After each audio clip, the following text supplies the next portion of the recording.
avec deux collègues de l'ILCF, nous avons décidé d'implémenter des e-portfolios pour une partie des cours de langue de l'ILCF et du centre de langue.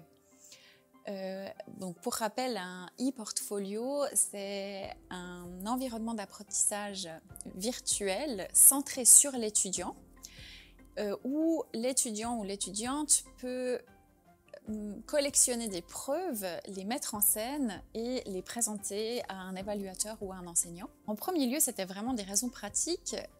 Après avoir vécu un peu le traumatisme du semestre de printemps 2020 avec le confinement, on s'est rendu compte que ce qu'on faisait généralement comme test à la fin du semestre pour les étudiants était très compliqué à transférer en test en ligne. Et on a voulu essayer de mettre en place pour le semestre d'automne 2020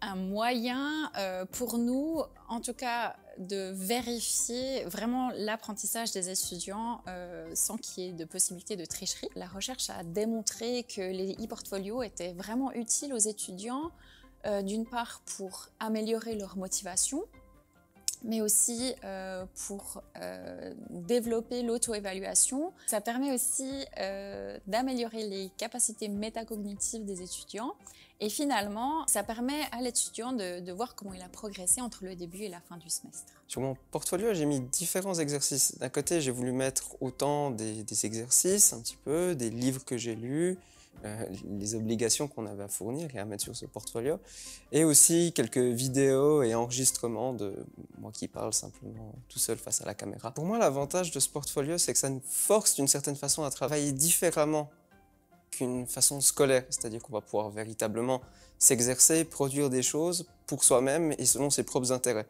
Et ça change définitivement tout dans sa façon de concevoir aussi l'apprentissage puisqu'on le fait avec plaisir. On a décidé de continuer à utiliser les e-portfolios dans certains types de cours et notamment les cours qui ont une assez grande composante personnelle, donc où les étudiants doivent vraiment travailler en autonomie à côté de la classe. Ça nous permet de valider tout le travail qu'ils font en autonomie également à la fin du semestre. Et puis, je pense vraiment que c'est un outil qui pourrait être utile à d'autres cours que les cours de langue et qui pourrait tout à fait être adapté à des cours de droit ou de sciences économiques ou voilà, des cours de la faculté de lettres.